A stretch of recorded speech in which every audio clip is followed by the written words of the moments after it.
Welcome to the podcast with your favorite cash flow guys, Mike and Blaine. Giving you the best advice while having a beer. When you're running a business, there are problems every day. Let Mike and Blaine help you out and guide your way. Cheers to the good times with Mike and Blaine for business, beer, and BS. Hey, it's Mike and Blaine. This is another good one. I'm Mike Mountain, also known as Cash Flow Mike. That is my partner, Blaine Birch, the CEO of Dryrun, the best cash flow forecasting software on the planet. What's up, man? Not too much. This is. I think this might be the first time I've actually broadcast from a hotel room. I know you've had a record of it, but this is probably my first one. So the audio probably sucks. The video is a little dark, but it's fine. I don't care. It's fun, man. Audio's great, and you almost seem tanner now, right? I mean, where are you at? What are you doing? What's going on there? Yeah, we are in Southern California. We've been here since Monday. We're here for a few more days. Going to head up north of LA on the weekend and work our way up the coast back to Canada. So it's been an awesome trip so far. It's been just a ton of fun. And now, see, this Thursday, because we didn't leave too long ago, my beard's still trimmed. My head's still. By next Thursday, I'm going to just look like a disaster. So I might have to find a barber wherever the hell we are. Get cleaned up a bit. Anyway. Shoot, I just saw me. I'm already a disaster. But I've got a seminar I have to go teach next week, so I'll be cleaned up come, about Monday. That way I'll look fresh for Thursday. Shave everything off and then see what Courtney thinks. No. Yeah, I will be fired from the house, right? Like when I would have lost my position here at the house if I shaved. Yeah. Matter of fact, the last shaved, it was over a decade ago, right? Just about a decade ago, I shaved. Yeah. Everybody in my family, kids, whatever, they looked at me and go, "No, don't do that." Whatever you just did there. that doesn't look like you anymore. I keep it short, very short, but believe it, if I take it all the way off, I look really weird, and it lasts like just that day. Once every 2 or 3 years, I'll take it off just for the hell of it, and I feel so weird that I just it's back within a day. I go back and I show them pictures of me as a trooper, me in the Army and all that, where I couldn't wear this stuff. Yeah, and they go, "Yeah, but you were lighter then." You were more in shape. You didn't have this big moon pie face that you got going on now. Oh, that's cold, man. Man. Hey, just being real. You know what it's like to be real. That's what we're talking about today. People are stopping pretending, right? They're stopping pretending. Thank God. It's about time. You and I have talked about this often, like in little bits. It's come out in other topics. We're actually going to tackle it today. And I love this topic because I think it's getting more and more important because we're all inundated with so much fake AI slop. It's becoming more and more important to go, okay, not just be real, but how do you be real? How do you represent your business and have people actually believe that it's you and that you're real? So we're going to tackle it. Before we do, what are you drinking today? I have a Neighbor Pat special. Actually, well, it's a Neighbor Pat a bring down special, not a brew special. But he brought down some Allstott. Now you've seen that I've had some Allstott before in the past. Mm-hmm. This is a Bach. This is a company, the brewery's in Fredericksburg, Texas, right? And if anybody knows that area, it's in hill country. It's known for being, wine country. People go up there on wine trips. They get married there. They got lots of little cool villas and hotels and shops. And the Christmas is just what you would think. Small town. Cool. Heavy German influence on a lot of things from food. I mean, you can probably see it in the. Yeah. So it's really one of those cool little towns. So if you come to Texas, make a trip to Fredericksburg as part of your thing. So Neighbor Pat brought this down. Appreciate you, buddy. Thank you. That looks awesome. We're actually, I think in the next day or two, we might be stopping in a little town that's kind of I looked online and it's kind of a German-esque little town in California, Cambria. I'm pretty sure that was the one. I was looking at 3 or 4 different towns and it looked like a little German town too. I'm like, well, that's kind of neat. So we're gonna venture over there, I think, and give that a try. So what I did today, I went way off the mark here. This is local, brewed local. completely minimal ingredients, but it's California kombucha. And I thought there's nothing more Californian than some kombucha, which is a fermented tea, fermented black tea with some green tea. It sounds weird. It tastes like soda. It's really, it's sweet. It's fizzy, and it's also healthy, chock full of probiotics, which I need because we keep going out down the street here and drinking beer. I won't be going out again tonight, so I thought I'm going to do a kombucha today for the show. Well, that's not a beer, right? That's that weird health stuff. It's a weird health stuff, but it actually says on the bottom, this product is considered a beer and contains natural effervescent. And so I thought, Really? yeah, they consider it a beer, but I don't think But not all kombucha is. Right? Because I mean, Mallory's drinking them. I I'm don't like, know. wait a second. So if Mallory's 19 years old, she's drinking beer? Kombucha, not all of it can be that way. Well, it says ABV is 0.5. So it's, Oh, there's not a lot of, there's barely any alcohol in this. Yeah. No, you know what? Interesting here. It says ABV 0.5 must be 21 or older. That's actually kind of shocking. It's a 0.5%. It's not a 0.05. It's actually a 0.5%. But you have to be 21 or older to get kombucha. Did not know. So very, very light on the alcohol, but it actually is, and it's got, I kind of like the labels. It's really classic looking, kind of, That's very cool. it looks very medicinal and you know, apothecary kind of look. Now, I mean, when I think about that, I mean, that's the type of stuff that's going to put blood in your alcohol system if you're not capable or careful. It's going to put blood in your alcohol system. Yeah, you know, like how What? how beer puts alcohol in your blood system? Well, that's going to put blood in your alcohol system if you're not careful. You never know. It is okay, but it's got at the time of bottling 2.5 billion organisms, and then a bunch of organisms I can't pronounce. So it's got all these probiotics and stuff in it, which is really good. So I'm actually enjoying it. It is actually okay. When I opened it up, I'm kind of like, what am I in for here? And then it tastes like, oh, this is really good. It tastes like a bit of a lemonish, a lemon soda-ish, almost like a 7-Up or Sprite. A little bit like that, but tastes better, not so sweet, nice and fizzy. I did not know that I would be a fan of kombucha, and I am, and it's a healthy alternative before we eat probably too many tacos and drink too much beer. Yeah. Well, I had one before and it was absolutely disgusting. It was horrible. I would never do it again. I tried one time that was like drinking vinegar, and it smelled like vinegar, and it was, I thought, not very good. This is not like that at all. So I guess it depends how they make it and how good they are at making it. But this is actually delicious. I'm really very impressed because I was a little nervous trying it because I've had a couple before that I really liked, but this one's actually really good. So there you go. If you are in California, GT's Classic Kombucha, it is considered a beer. It says right out there on the label. Delicious. Yeah, but White Claw is considered a beer too. That's true. There's probably a few. Well, I would say the same thing with Coors Light, but I see you drinking that all the time. So, well, you know, hey, you know, probably who would like kombucha? Maybe Karen Hairston, one of our beer sponsors. She wrote a book called Stop Growing Broke, Start Growing Profit. She's an Amazon bestseller and she supports the show. She gets in at the beginning of the year, supports the whole year. She says it's got to be the best $5 she spends per episode just for that type of exposure. Yeah, absolutely. Thanks again, Karen. And just go to mikeandblaine.com. If you want to sponsor, it's $5 an episode, mikeandblaine.com, or we have a new email address, beer@mikeandblaine.com. So you can actually just email us. If you have ideas, show ideas, you want to sponsor the show, just contact us there. And we got a couple others. Of course, neighbor Pat, who you just mentioned, who's bringing you beer, brought you that beer today.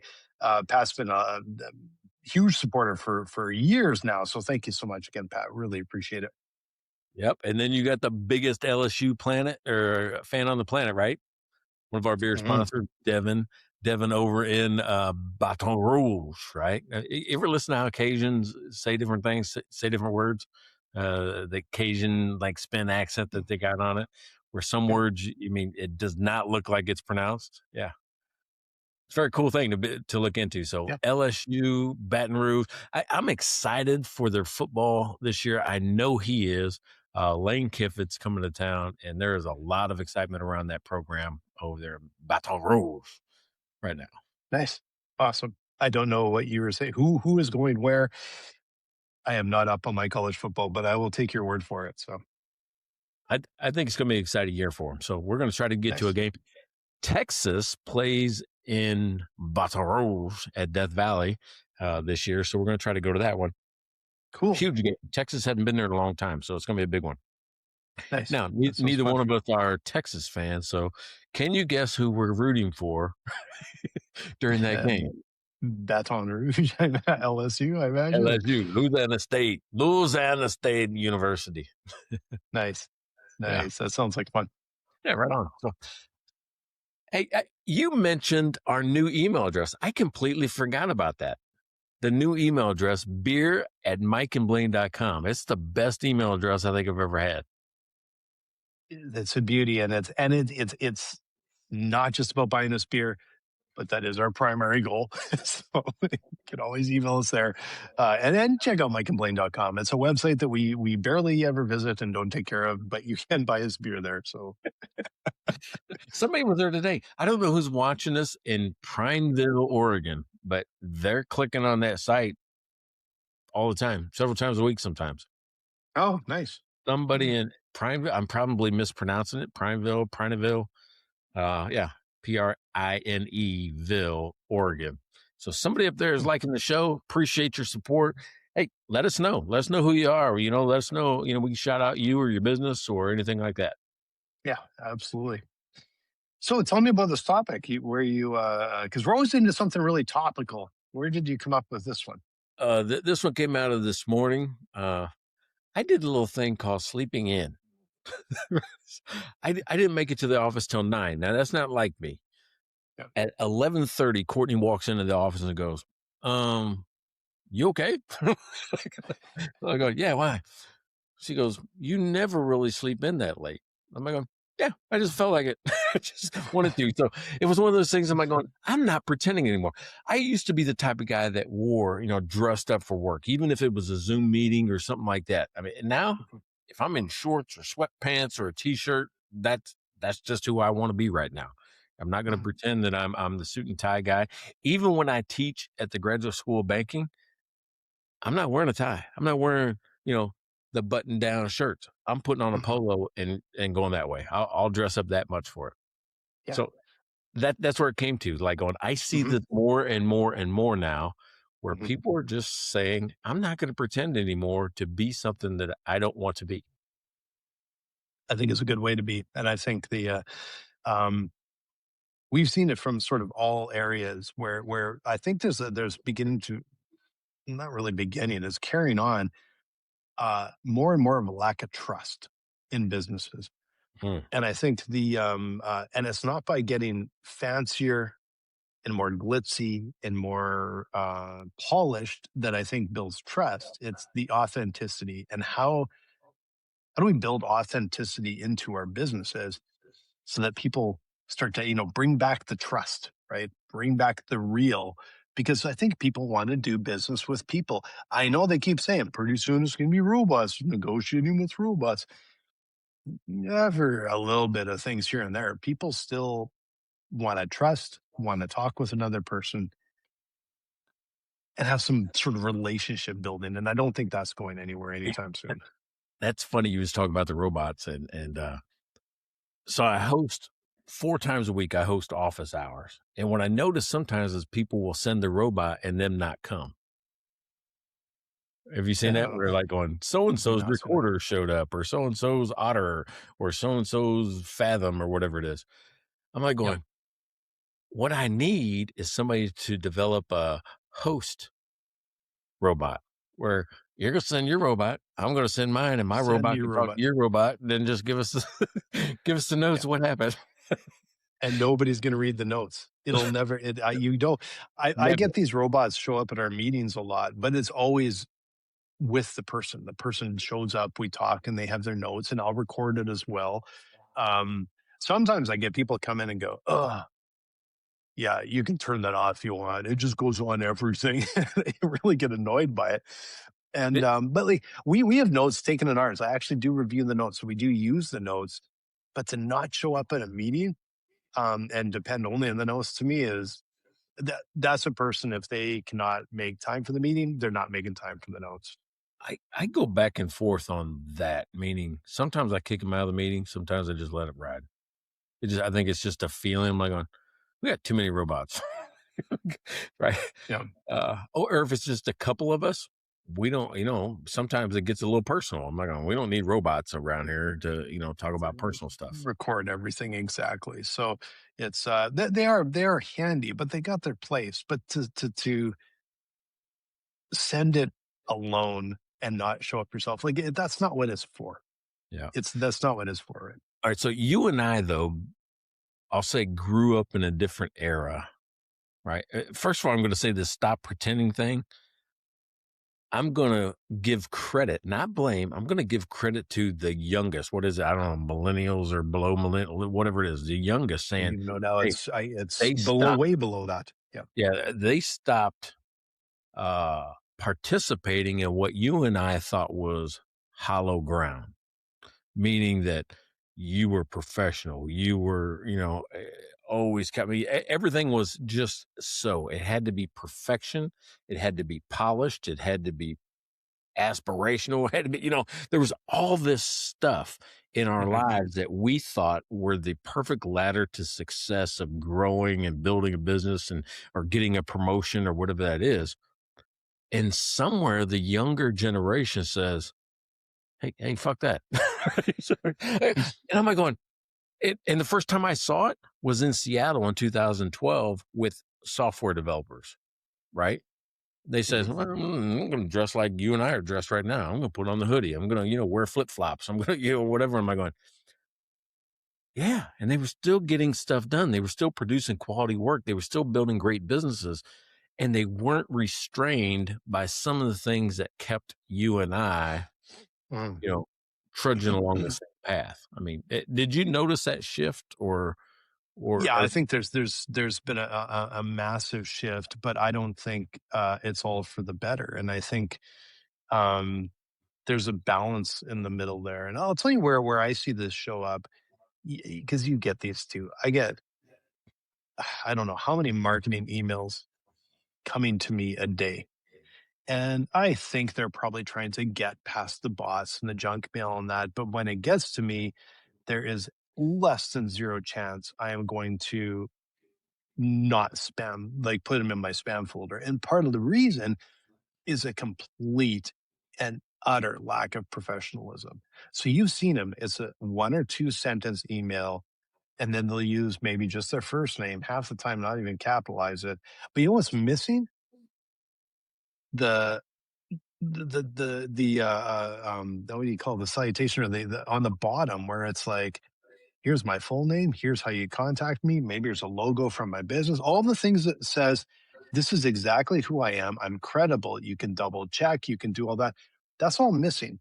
And Hmm. somehow they think that I'm going to hire someone after I get something that looks kind of like a text message from someone I don't know.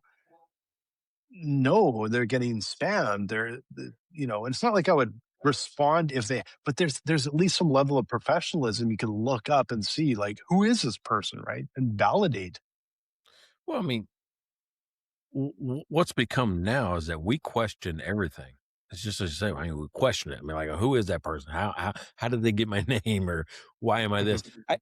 I am more likely now to go report phishing, report junk, Oh, right? click up. All the Always. time, every day. I wasn't like that before. I would just delete it. But I'm like, going, you know what? I'm getting tired of it. It Yep. has to be reported. So I like, and you said it isn't always good, right? What I mean, I like some of the just letting your guard down, being who I am. But sometimes there's a missing link that I think, which is the judgment. Meaning that honesty is okay, but if you don't have good judgment to go along with it, you're creating more noise. You're creating a problem, with your honesty and your oversharing or your negativity, or you're being too cutesy and too casual. Well, and I think you get into trouble when you skip steps. So, hey, being a little bit more personal and all of that makes sense when you actually have some sort of relationship with somebody. And then you can be more personal and you can be maybe more comfortable and you can be more real. But you have to get to that point. You have to actually get past that introductory point. You have to get to the place where someone will actually talk with you, will trust you, will and it's like asking for a marriage proposal before you've even met somebody. Like you it's the timing, the pace, everything is all wrong. It's not going to work. It just simply is not going to work because you're just sending out vibes that you think are saying, "Hey, I'm real," and what you're saying is, "No, I'm." It looks really fake. It looks so sketchy. I do not trust you until you get to that point and you've earned the trust. So that's when you can actually start doing that after you've earned the trust, right? But have you ever though went to somebody after the fact, after you had a business relationship, and then told them, says, "Hey, I almost didn't move forward with this because of three things you did or something you did." Have you ever just called somebody out, and not called them out, Yeah. but I mean, I did it the other day. I'm like going, "Do you realize that every time you call me, it comes up as spam likely? Do you realize your phone number that you use, other people think That's not it's good. spam, and I know it's not spam because I know you." Yeah. But you need to know whatever you're doing, it looks like spam. So if you're having problems getting through on phone calls or problems getting through an email, like I had that today. A guy could get this is really weird. Northern Iowa SBDC, some Mhm. college up there. And the guy and I have a legitimate business relationship. Matter of fact, he won a year's membership last year at the America's SBDC conference, and we're just trying to get the guy set up, set up, going, those type of things. I sent him the invitation to the app, to the membership, those type of things, to his work address, which is the college address. It's a .edu, and doesn't get it.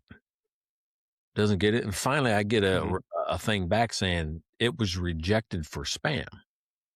Right? Outlook could do that to you. I'm like going, Yeah. spam. I've never even sent this guy an email, and I sent Yeah. it from Mike at, to his, John at, and couldn't get through. So I'm like going, well, I wonder if it's just because I'm a business domain, right? Because all my emails generally go through. So, so I switched to a Mhm. Gmail, just my personal Gmail account, send it to him, Yeah. and it goes through immediately. I'm like, wait a second, that Mm. doesn't even make sense. No, That it a doesn't. spam filter would go, the legitimate business that's out there, block that one. Random unknown from Yeah. Gmail, let that one go through the spam filter. Yeah. Makes no sense at all. And there's the one area that I think is so seems like it's so massively behind and they have not done anything with all the machine learning in the world and everything. How can these spam filters still be so bad? I swear I get messages that some of these ones that they annoy me because it's like a one sentence just looks like a scam all day long and I will spam them and then I'll get another message back in. Hey, what did you think of my first message? And I'm like, why is this not in my spam folder automatically? It is so bad at it. It can't even figure that out. It drives me Yeah. nuts. Yeah. Well, this guy, he goes, yeah, that happens to me all the time. And then an hour later, I get this, oh, by the way, you got this thing we thought was spam. Did you want it? Usually it's too late by the time I got it. Like we were going to meet. Yeah. I'm sending him a meeting link. That's all we're doing is getting a meeting link to him, and it blocks it. An hour later, past the meeting, it's too late. Yeah. It's just too late. something's still broken. And I was okay. Little bit of BS, but it is completely related actually. So yesterday I went and I used Apple Pay to pay for a few nights hotel, and it got declined. And I'm like, what the heck? And I'm trying to get it. It got declined. And so I phoned the bank and I'm like, why the hell are you declining? Well, that was nice, but I was a little bit annoyed, right? And they said, oh, because you're over the maximum, you can only do, I think it was like $250 on Apple Pay. And I'm thinking, that was a stupid decision made somewhere in a boardroom. She goes, you have to use the physical card. The physical card, the thing that people can get hold of and that can, swipe under the Bigger limit. counter. And it is a complete, like, there is almost no security on the physical card. And I have biometric security. I have face. I've got like, it is so secure on the phone. Boy, they got something backwards. It's like, let's take the secure one, we'll put a cap on it, and you can use the really insecure one for the stuff that's not a cap. I don't get it. It That blows makes me away. that makes so much sense now because I keep telling Courtney, I'm like going, do you use Apple Pay? She goes, yeah, I use it all the time. I'm going, dude, it gets declined every time I'm trying to use it. I stopped using it because I'm like going, I can't do. For the longest time, I couldn't figure out how to use the cash that they give you. You know how sometimes they give you cash, like Apple Bucks or Apple Cash? Oh yeah, I don't have the actual. We don't get it in Canada. I have just my other Visa cards on my phone, and I'm using it through that. But it's not. It's Apple through Apple Wallets, I guess. Maybe it isn't up, but it's not the actual Apple card. Oh, okay. So I don't know how I get that, but that's like $85. I'm like, well, I just use this $85 to buy something. Shit, I cannot figure out how to use it. Finally, after a month, and not a month of like total searching like every minute, every day, but after a month, I figure out how to transfer it to my bank account and hit the bank account. I'm like, okay, that's how I'm gonna use it from now on. I'll just use That's my a good way debit to do it. card. I'll just transfer those Apple Bucks, right Yeah, into my account. So yeah, kind of yeah. cool. So It is, and but it there's something broken when the things that should be secure are not.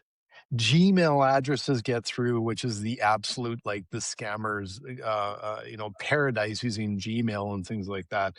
But a corporate email can't. That's something really bizarre about that. Like, and AI could actually go visit your site. It could visit all the things connected to your site and go, obviously, this is real.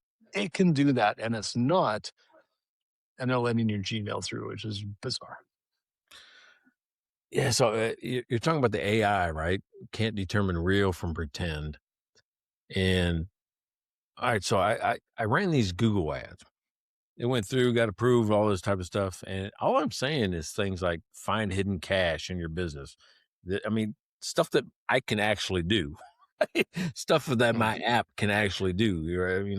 yeah. Uh, and all of a sudden, after about 3 weeks of running this ad, it gets limited and then blocked for false claims. I'm like going, what's a false claim? Everything that I have numbers, I approve all of these things, and I'm not even saying anything in the headlines or in the text making a claim. But Mm. when they see cash or money or business or that type of stuff, there's something in the AI that goes, they can't guarantee any of that. I'm going, yeah, I'm just doing math. I can guarantee with math, right? Yeah. That's all it is. So it's I don't like it, but I don't know how to get around it. like, Yeah. Yeah. yeah. Well, well, you and I have got caught recently in some of the other filters as well, and so that's I guess that circles back to people being real, and you can only do so much trying to be real when the bots throw barriers in front of people trying to be real, people trying to act human, people trying to build trust, and they seem to award like a Gmail account more than anything else. Now, what I will say is one of the things that I suspect, though, is you said you sent with your personal Gmail. Well, the flip side of that is they know everything about what's going in your Gmail account. So that's the other thing, because I know that I've seen it where, um, suddenly I'll get ads for things, and I'm like, yeah, I think you sent me something on a beer, and so I'm like, there's a beer ad, right? Like there's something very uh it's not public, but it is not private. It's not secure when the service I'm using just goes through, it seems like, every letter that's in there. And there's something that I think really disturbing about that too. And I'm starting to consider using some other systems because of it, just more out of the principle of the matter because it annoys me. Well, let me ask you this. All right. I went through a phase like with sales, right? Just sales where I thought that it was always kind of not honest, right? It seemed like, I mean, even now when I hear people on their sales techniques and things like that, I'm like, "Oh, you're just not being Mhm. honest." You can tell by the way that they're handling objections. I always thought the handling objections wasn't being real. Right. So Mhm. my way to handle objections is, yeah, this is what we do. When you're ready, come back. I mean, Yeah. that's why that's about as real as I can get with handling objections. Well, the Mhm.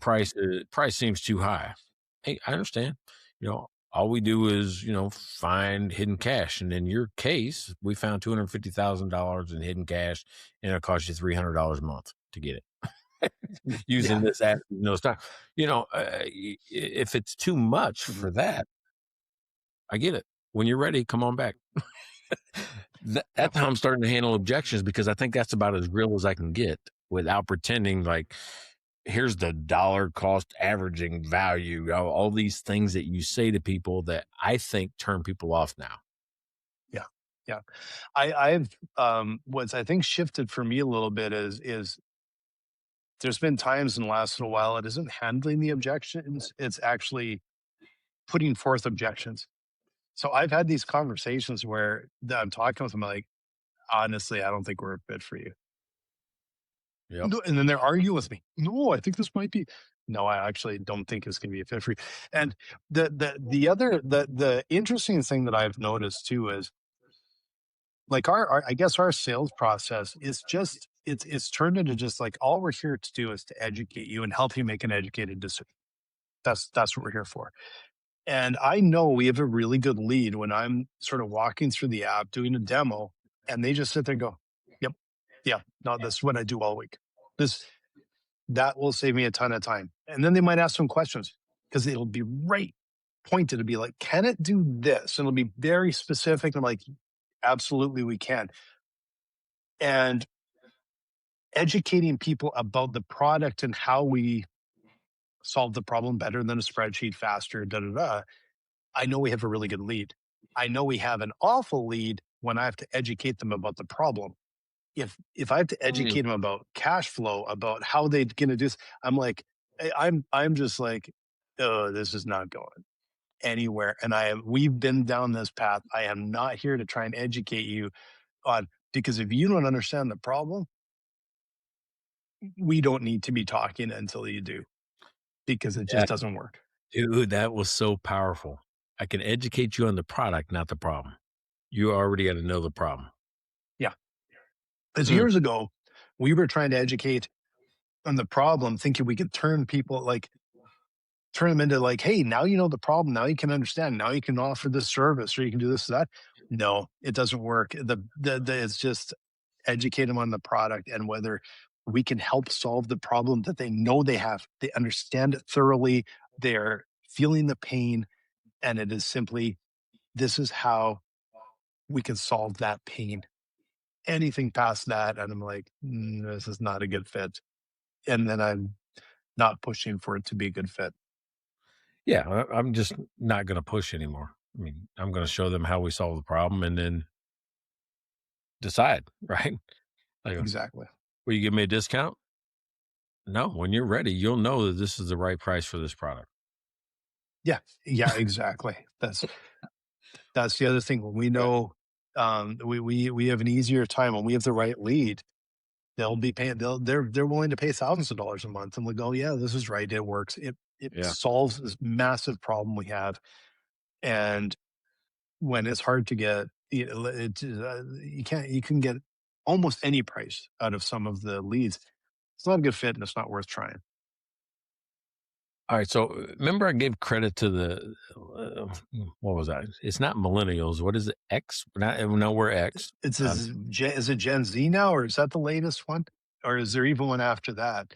Which I'll just ones? check. Yeah, which one started doing? It was right during the COVID. It was young workers during COVID is the one I'm looking for. So think about 22 to 27 year olds in 19 or not 19 2020 21, whatever age group that is.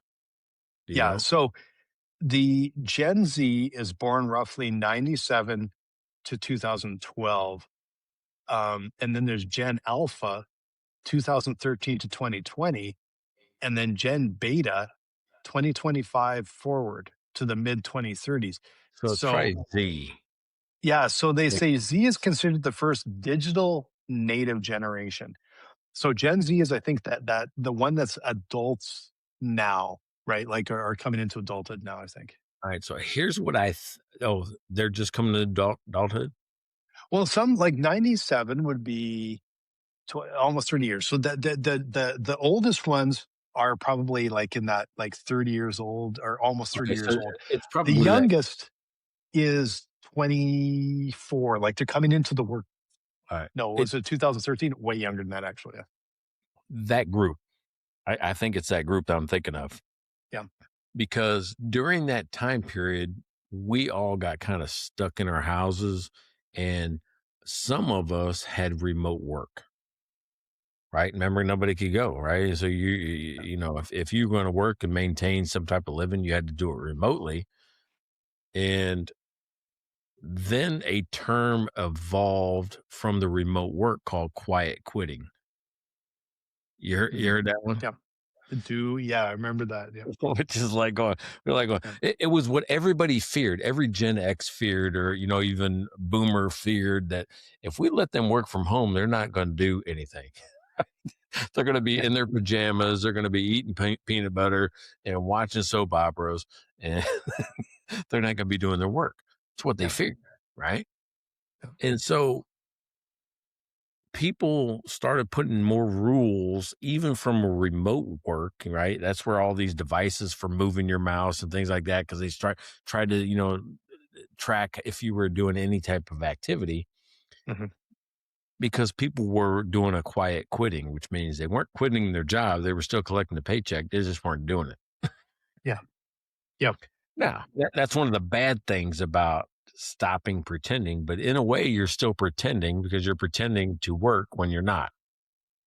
Yeah. But it was the attitude of, it doesn't matter as much to me as it does, the person that was born in 1970 who's, running the business, or a manager in this business, or just been at this job for longer. They have a different attitude towards work, where, hey, sometimes you just eat the sandwich and move on. That's Yeah. the way we thought. I'm like going, man, right there, where they aren't afraid to say, I'm tired of it already. I just started it and I think it's dumb and I don't want to do it. Mhm. That's where I think this stopping pretending started, right? Was with Yeah. that attitude of, I'm tired of doing this work. It doesn't matter if if the government and the world can shove me into a house and make me wipe down my grocery bags, with Clorox wipes. If you Yeah. can do that, then really nothing else is more important. Mhm. And so I think that started this stop pretending movement that has evolved to what it is today. Yeah, and I think it's like anything else, a bit of a double-edged sword, right? Like there's good things to it, certainly. Um, but there's is the negative sort of blind way of looking at it. I'm not going to do anything, or I don't want to do any work because if I don't enjoy it, or blah blah blah. Okay, Th- not everything's going to be roses when you're working, right? But there's the good side of it is kind of like it's more demanding of I want to have a life outside of work. I want to have meaning in my life. I want to do something I care about. I want, uh, there's good sides to it too. Yeah, I hadn't really heard of like thought of it in that sort of way, but I think that generation is quite demanding changes that I think make a lot of sense in a lot of ways. But sometimes I don't know. No. Yeah, I mean, I think hating your job has always been there. I mean, it's a job, right?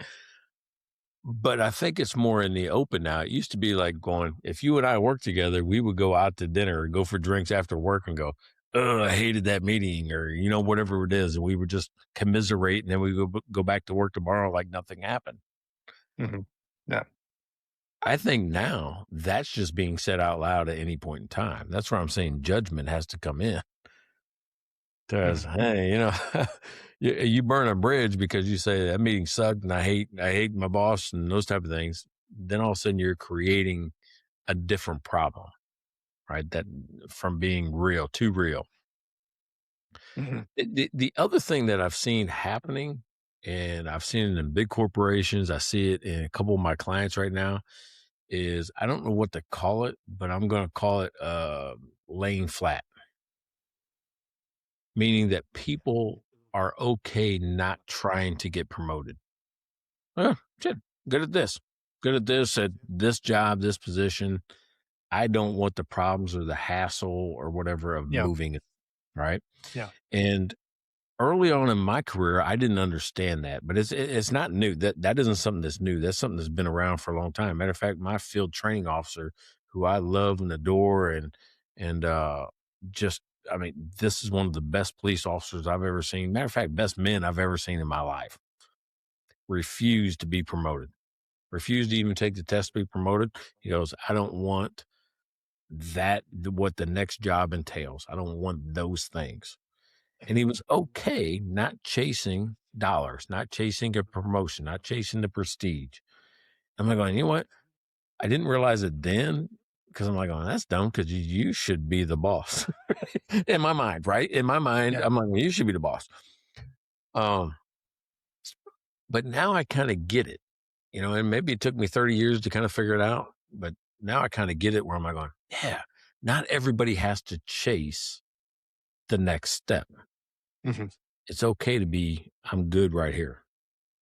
Well, and so often I think even businesses will try and push people up past their level of capability just because they've been there a long time.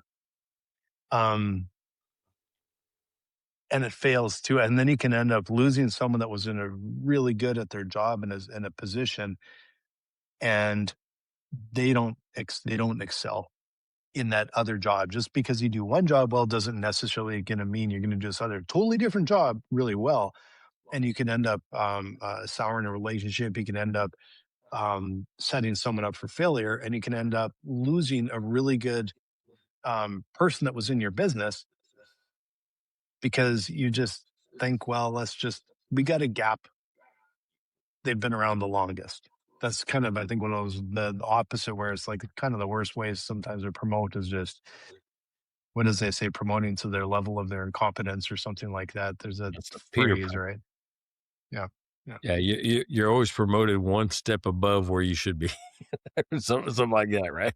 Yeah. Based on what you can do. It's Yeah. funny, but you know, and so when I think about this being real, being authentic, people are gravitating towards it. We just had an episode on this, right? Remember with the CEOs that did the things, the Oh, yeah. reason why, Yeah. right? The reason why the McDonald's guy got so much flack is that people would look at him and go, that really doesn't sound like somebody that eats that sandwich. Yeah. Nothing was real about that. You could see that a mile away, right? Like it Yeah. just, He could have pretended better. yeah. In that case, he could have pretended better, right? But he didn't, right? He was himself. He was not pretending. He was being Yeah. himself. So, the ones I like the best, because Courtney sometimes will show me influencers about different products and different things like that. The ones that I like the best saying, hey, don't buy this. This is terrible. This broke when I tried to do X, Y, and Z, and they got the proof. like, Yeah. I'm like, oh, yeah, I would have probably done the same thing, and I would have broke it. Yeah. Like, nobody's really doing that, right? Because everybody thinks it's career suicide. I'll never get a brand to support me if, you know, I don't say the bad things.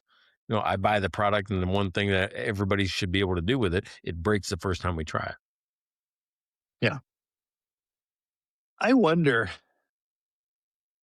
what if the McDonald's CEO actually approached it how, like, in 100% real?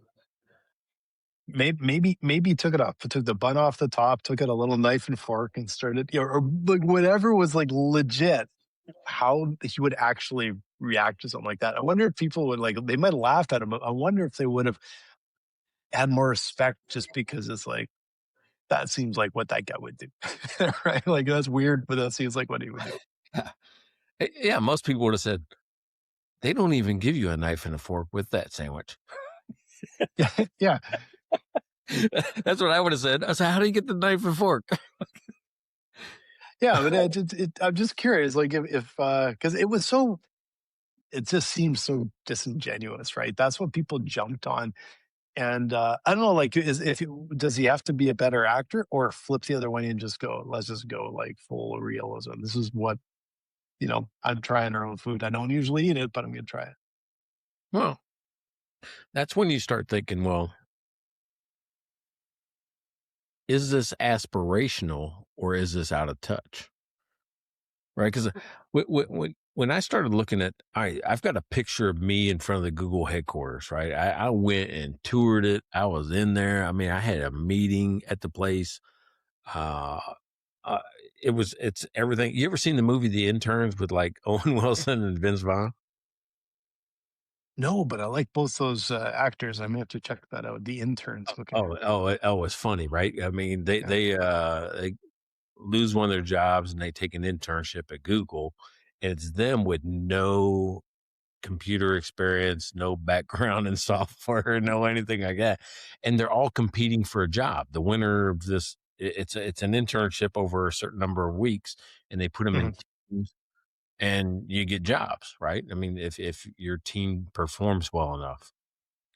Right, and so they bring, and they're 20 years older than everybody else that's an intern, right? They're Okay. Yeah. 40-year-olds Yeah. that are interns in this thing. So Yeah. think about that dynamic. Everybody around them is like 25-year-olds, fresh out of college, and they're like 40-year-olds that was just selling things. They're good at talking, they're good at selling stuff, and they're good at Yeah. relationships and people. And the people that build the software, they're just not, right? So there's some Yeah. yin and yang and some weirdness that goes on, but it's a great movie. You should see it. Yeah. Oh, but what I forget what I was, out of touch being that if that's your first job, if that's what you think it is, and you're filming yourself like people do at work, like, oh my God, look at my job. I got a choice between Mexican and Indian and Chinese and, steak today for lunch, all those type of things, plus the volleyball courts and everything that they can do throughout the day and the sleep pods.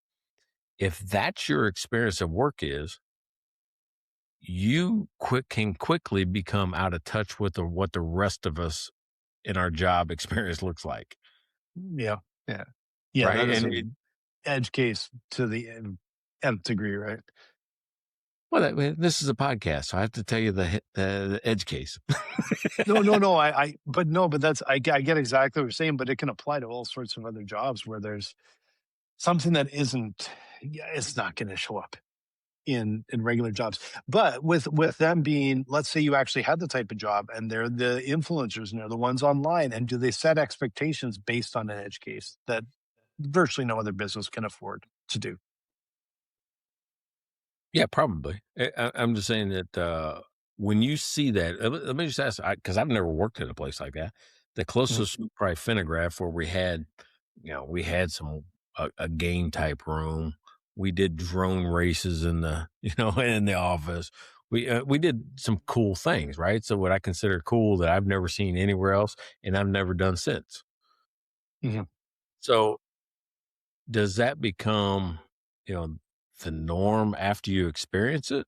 Like everything else is judged against that? I mean, in my case, no. I'm not going, because I always thought, and it became this in year 5 at Finnegraph, in year 5, after doing something like that, every month because we had team building where you went and did that.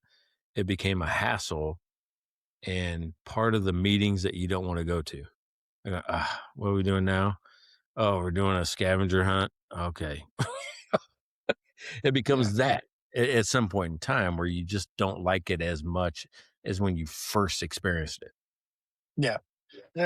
Some of that stuff might sound better on paper than it is in reality. And like I did a tour of an office when a friend of mine worked at a big Silicon Valley company a number of years ago in San Jose, and they had all the usual ping pong tables and well, we had ping pong tables and foosball in my last business too. But they literally had a bar and they had a fridge full of beer and they had like just everything you can kind of think of. I didn't see anyone using any of it, and there probably were kind of mandated times to do things, but I kind of wonder if it would get to the point where, you know what, when we get to after work, I think I'd rather just go out with my buddies to the bar instead of more work stuff at the work bar because it feels Yeah. like feels like work, right? So I wonder how much of that just sounds a lot better, and it's good when you're hiring someone and doing the tour. Maybe not super effective actually in the business. Yeah, that's probably right because we had that. We had some beers and things like that, and it just didn't get used that much, believe it or not. Yeah. I had whiskey in the office, like Mad Men style. Right? Never used it. Yep. Right. Every once in a while, I think probably once or twice a year, the CEO and I would have, little finger after work. Right. Yeah. Yeah. That's about it.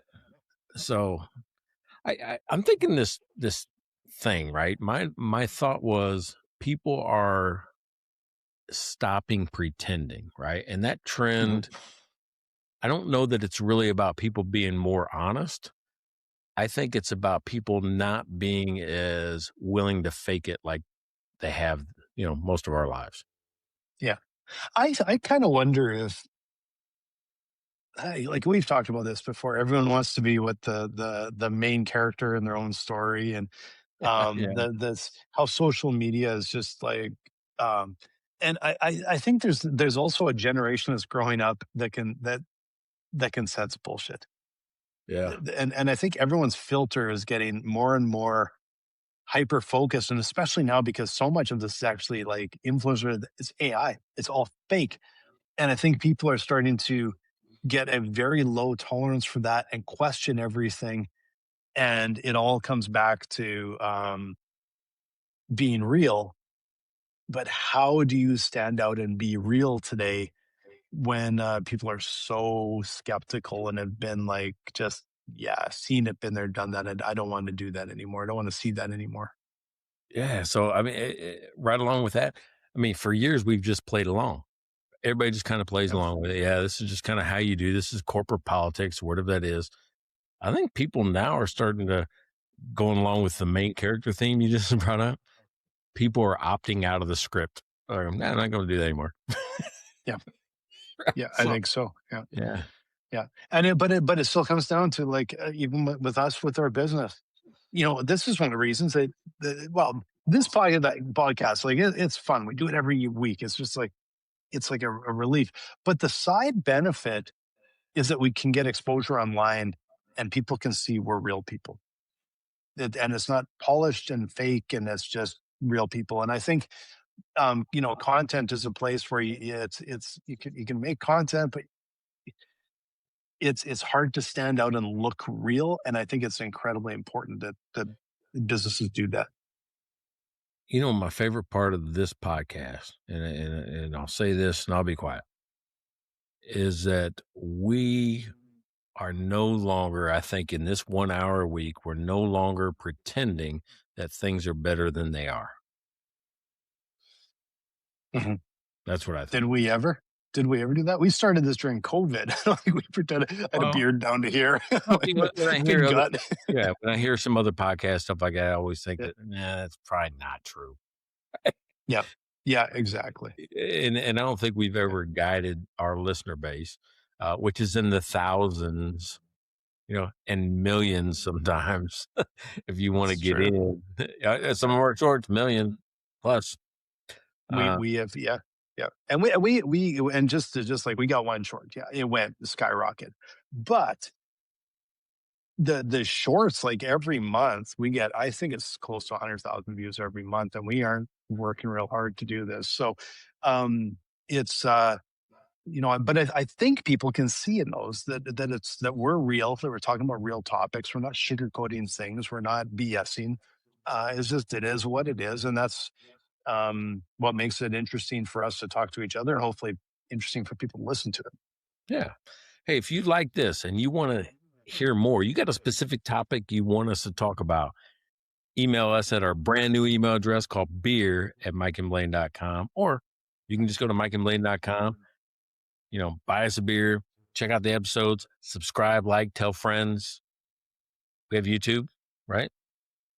YouTube is a great spot too. You can watch us, you can leave comments there, everything else. So, yeah, thanks for watching the show. Like, subscribe, follow, and we'll be back at it next week. I think I'll probably be somewhere in Oregon next week, and looking a little scruffy, I imagine, by then.